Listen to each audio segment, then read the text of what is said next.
Direct quote, though, on his, you'll see it. Our teams are now embedded in governments around the world. That's actually what they wrote. Yes. And the video is 2 minutes. I didn't play all of it. It's what he says. But what he's saying there sounds reasonable. Yeah. Figuring out on strategic ways to end the lockdown easily. No, that makes sense? Not the end of the lockdown. No. Well, didn't he say that? Yeah. Keep in mind, Tony Blair is the one who's been advocating for vaccine passports, digital identification through COVID, and all of these measures. But didn't they say that about ending the lockdowns and keeping businesses? Once those measures are in place.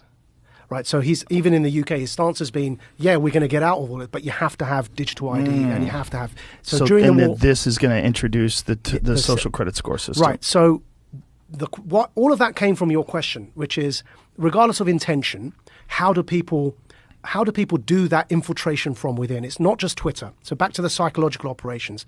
It's also embedding people in government who are subscribed to this agenda. Yeah, and the agenda of Klaus Schwab and the World Economic Forum is the same as the agenda of Tony Blair in this regard.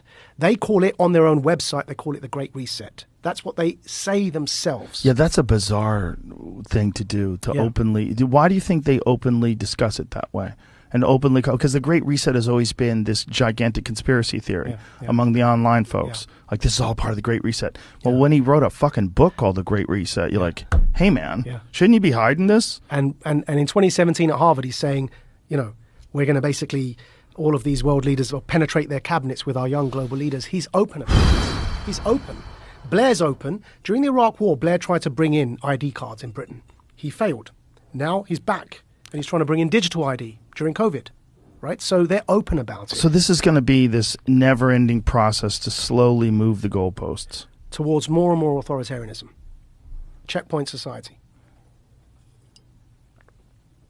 It's all there. They told us this. People have to realize this, right? This is important.